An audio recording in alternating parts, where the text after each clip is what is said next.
అందరికీ నమస్కారం. వాగ్దేవి సరస్వతి ఛానల్ కి స్వాగతం. నేను విశాలక్ష్మి సిస్టర్. ఈరోజు మనం తెలుసుకోబోయే నీతి కథ పేరు మనసు ధర్మమందే లగ్నం కావాలి. ద్వైతవనంలో ఉన్న ధర్మరాజు వద్దకి ఒక బ్రాహ్మణుడు తత్తరపాటుతో వచ్చి, ధర్మరాజా, చెట్టు కొమ్మకి నిప్పు పుట్టించే కొయ్య అరణిని తగిలించాను.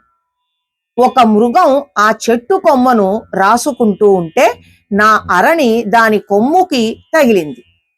ఆ మృగం ఆ అరణితో సహా అడవిలోకి పరిగెత్తింది. ధర్మరాజా, ఆ అరణి లేకపోతే నిత్య విధికి లోపం జరుగుతుంది. వెంటనే ఆ మృగాన్ని వేటాడి నా అరణి నాకు ఇప్పించండి అంటూ వేడుకున్నాడు ఆ బ్రాహ్మణుడు. వెంటనే ధర్మరాజు సోదరులు వేగంగా పరుగులు తీశారు. బాణాలు ఎక్కుపెట్టి ఆ మృగాన్ని కొట్టారు. అది వేగంగా పరుగులు పెడుతూ ఉంటే ఒక్క బాణం కూడా దానికి తగలలేదు.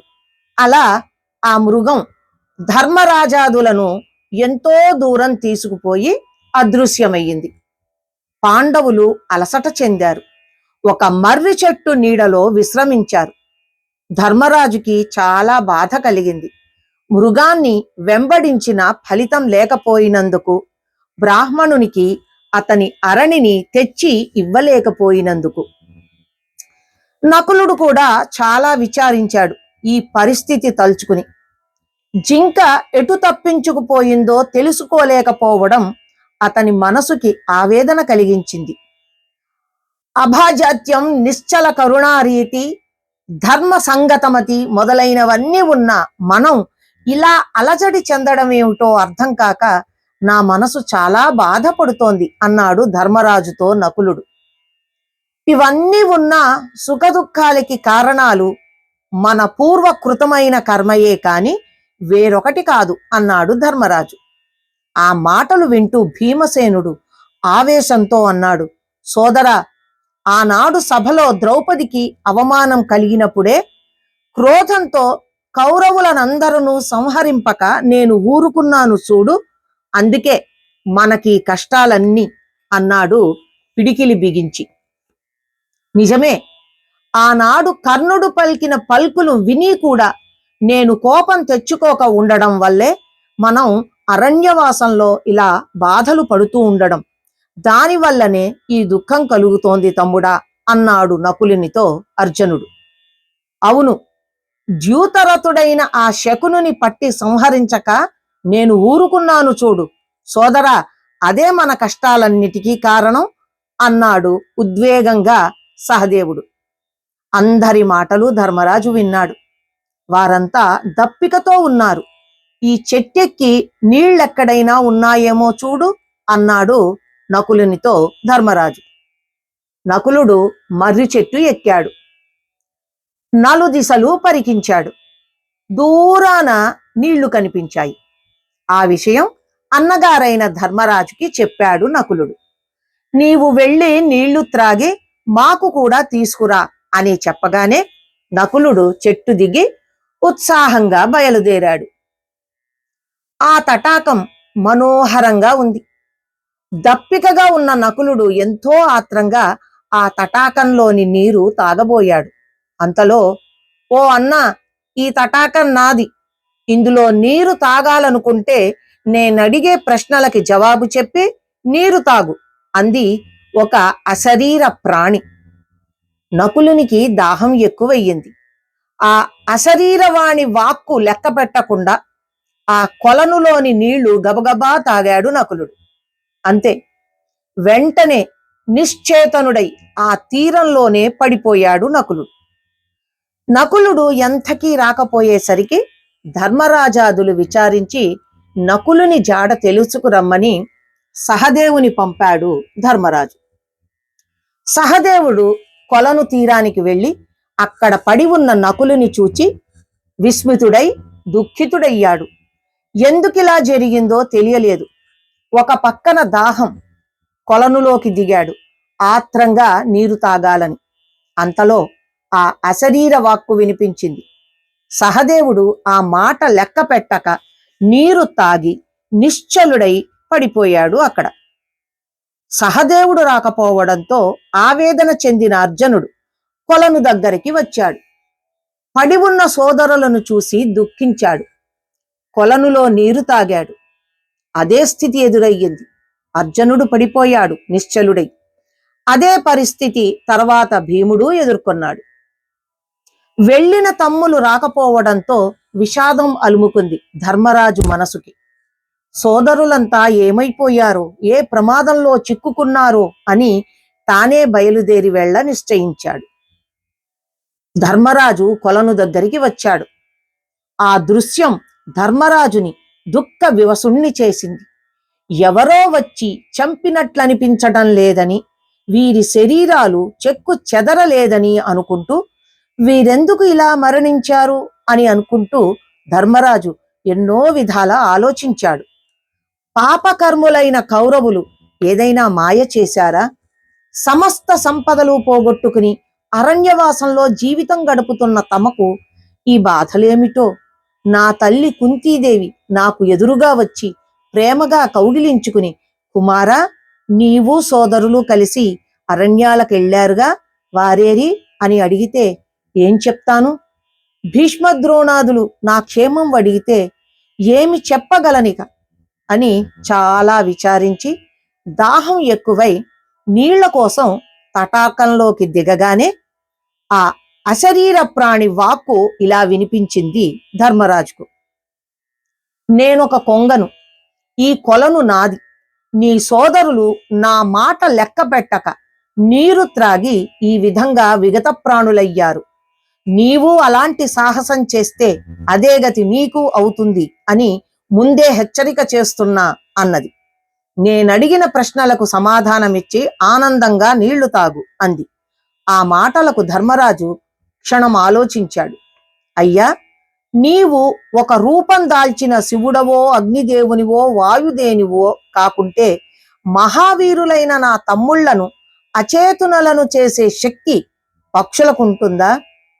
దేవాసుర గంధర్వ యక్షాదులకు దుర్జయులైన నా సోదరుల్ని అలా పడేసి నీవు ఏమీ తెలియనట్లున్నావు. నాకు ఈ పరిస్థితి చూస్తుంటే భయము, కౌతుకము ఒక్కసారి కలుగుతున్నాయి. నీవెవ్వడవో, నీ తలంపు ఏమిటో చెప్పి నా హృదయ వేదన తొలగించు అని కోరాడు ధర్మరాజు ఆ బకాన్ని.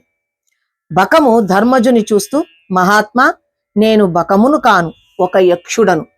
నా మాటను నిరాకరించి నీ తమ్ములు ఈ స్థితికి వచ్చారు అంటూ ఆ సరస్సు దగ్గర తాడి చెట్టులా పొడుగైన వాడు, పొడుగైన మెడ కలవాడు, దీర్ఘ నిశిత కోరలు కలవాడు, విరూపలోచనుడు అయినవాడు వికారాకారంతో ఆ యక్షుడు ప్రత్యక్షమయ్యాడు ధర్మరాజుకు. అయ్యా, నా అనుమతి లేకుండా ఈ సరస్సు నీరు ఎవరు త్రాగినా మరణిస్తారు. నీవు సంయద్విచారుడవగుటతో అలా చేయవు కనుక నా ప్రశ్నలకు సమాధానమియ్యి అని యక్షుడు అనగానే అందుకు అంగీకరించాడు ధర్మరాజు. సూర్యుణ్ణి ఏది నడుపుతుంది అన్నాడు యక్షుడు. బ్రహ్మము అన్నాడు ధర్మరాజు. సూర్యుని ఎవరు కొలిచి తిరుగుతారు అని ప్రశ్నించగా సురకోటి అన్నాడు ధర్మరాజు.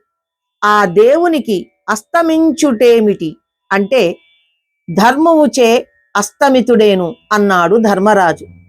సూర్యునకు ఆధారభూతమేది అంటే ఆ మహాత్మునకు సత్యమాధారభూతము అని సూర్యపరంగా యక్షుడడిగిన ప్రశ్నలకు ధర్మజుడు జవాబు చెప్పాడు. ఆ సమాధానాలకు ఆనందించి యక్షుడు మరికొన్ని ప్రశ్నలు అడిగాడు. శ్రోత్రియుడని ఎలా అంటాము అంటే శృతము వలన శ్రోత్రియుడగును అన్నాడు ధర్మజుడు. దేంతో పురుషుడు మహిమ గలవాడవుతాడు అంటే సాటి లేని తపోయుక్తిచే మహత్వము పొందుతాడు పురుషుడు అన్నాడు ధర్మరాజు. దేనిచే సహాయయుడవుతాడు అంటే ధైర్యంచే సహాయయుతుడవుతాడు అన్నాడు ధర్మరాజు. బుద్ధిమంతుడెలా అవుతాడు అంటే పండితుల సేవతో గొప్ప బుద్ధిమంతుడవుతాడు అని ధర్మరాజు చెప్పగా యక్షుడు తృప్తిపడ్డాడు. భూసురుడు ఎలా దేవభావాన్ని పొందుతాడు? సాధుభావం అతనికి ఎలా వస్తుంది? అసాధుత్వం ఎలా పొందుతాడు, మానవుడిగా ఎలా అవుతాడు అని యక్షుడు భూసురుల గురించి ప్రశ్నించాడు. అధ్యయనంతో భూసురుడు దేవభావం పొందుతాడు. అధిక శీలతతో సాధుభావం పొందుతాడు.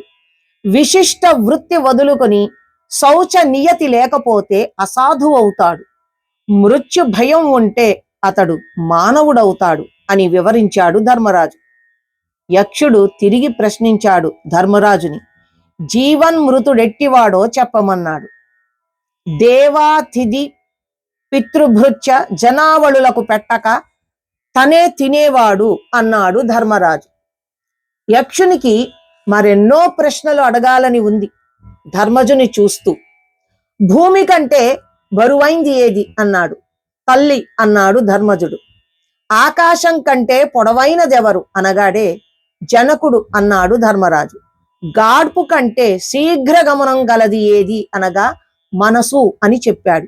నిద్రపోయి కన్ను మూయనిదేది అంటే చేప అని, పుట్టి కూడా ప్రాణం లేనిదేది అంటే గ్రుడ్డు అని, రూపం ఉండి హృదయం లేనిదేది అంటే శిల్పం అని, లోకానికి దిక్కెవరు అంటే సజ్జనులు అని ధర్మరాజు చెప్పగా సంతోషించాడు యక్షుడు.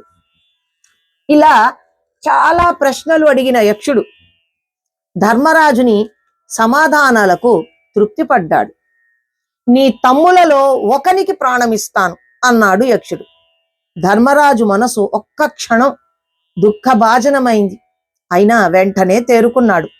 నకులుని బ్రతికించు అన్నాడు ధర్మరాజు. కుంతి కొడుకులు ముగ్గురలో ఒకడు తను ఉండగా మాద్రి కొడుకులిద్దరిలో ఒకడు ఉండాలి అనే ధర్మం మనసులో కదలడంతో ధర్మరాజు యక్షునితో నకులుని బ్రతికించమని కోరడం జరిగింది. యక్షుడు చిరునవ్వు నవ్వి, ధర్మజ, నీ దైవ ధర్మజ్ఞతకు మెచ్చాను. నీ తమ్ములందరూ లబ్ధి జీవితులయ్యెదరు అని అనగానే ఆ క్షణంలో విగత ప్రాణులైన ధర్మజ సోదరులు నిద్రలోంచి మేల్కొనినట్లు లేవగా చూసి విస్తుపోయాడు ధర్మరాజు. అయ్యా, నీవు యక్షుడివి అంటే నేను నమ్మలేకపోతున్నా. నీవు ఇంద్రుడవో, కుబేరుడవో, అగ్నిదేవునివో, వాయుదేవునివో, అలా కాకపోతే నా తండ్రి అయిన యమధర్మరాజువో తెలుపుమని ప్రార్థించాడు ధర్మరాజు. యక్షుడు ధర్మజుని ప్రశ్నకు పరమానందంతో ఇలా అన్నాడు. నేను ధర్ముడను. సత్యము, శౌచము, దానము, తపము, శమము, యశము, పరిజ్ఞానయుక్తి మొదలైనవన్నీ నాదు మూర్తులు. ఇప్పుడు ఇవన్నీ మూర్తీభవించిన ఉత్తమ ధార్మికుడవైన నా కుమారుడవైన నిన్ను చూచు వేడుకతో ఇలా వచ్చాను. నన్ను ఆశ్రయించిన వారు దుర్గతిని పొందరు. నీకే వరం కావాలో కోరుకో అన్నాడు ధర్ముడు అనగా యమధర్మరాజు చాలా సంతోషంగా ధర్మరాజుతో, నా ఆశ్రమంలో ఉండే బ్రాహ్మణుని అరణిని ఒక జింక ఎత్తుకుపోయింది. దానివల్ల ఆ బ్రాహ్మణునికి నిత్యకర్మకు లోపం జరుగుతోంది. కనుక ఆ అరణిని నాకు ప్రసాదించు అని కోరాడు ధర్మరాజు. ధర్ముడు కుమారుని వంక చూస్తూ, నేనే నీ మనసు తెలుసుకోగోరి అరణిని అపహరించా, జింక కాదు అన్నాడు మందస్మితంతో. అరణిని ధర్మరాజుకి అందించాడు. ధర్ముడు ధర్మజునితో మరో మాట చెప్పాడు. విను, మీ అరణ్యవాస సమయం అయిపోతోంది. 13వ ఏడు వచ్చింది. అజ్ఞాతవాస సమయం ఆసన్నమయ్యింది. మీరు ఎక్కడ ఏ రూపాలతో ఎలా చరించగోరుతారో ఆయా రూపాలు ఏర్పడతాయి. ఎలా ఉన్నా మిమ్మల్ని ఎవరూ గుర్తించకుండా వరం ఇచ్చాను. ఇంకా ఏమన్నా కావాలంటే కోరుకో అన్నాడు ధర్ముడు. ధర్మరాజు వినమ్రుడై, ఆదు దేవుడైన నీవు నాపై దయతలచి ఆదరించడంతో నేను ధన్యుడనయ్యాను. ఇంతకు మించి నాకు ఇంకేం కావాలి? అయినా నా మనసు ఎల్లప్పుడూ క్రోధ మోహాలను వదిలి ధర్మమునందే నిలిచేటట్లు చేయండి అన్నాడు. ఆ వరాన్ని ధర్మరాజుకిచ్చి అదృశ్యమయ్యాడు ధర్ముడు, అదే యమధర్మరాజు. పాండవులంతా ఆశ్రమానికి ఆనందంగా చేరారు. బ్రాహ్మణునికి అరణిని ఇచ్చి ఆ భూసురోత్తముని నుంచి ఆశీస్సులు పొందారు. మనసు ధర్మన్నందే నిలవాలనేది ఈ కథ లక్ష్యం. ఈ కథ ఆంధ్ర మహాభారతం అరణ్య పర్వం సప్తమాశ్వాసంలోనిది.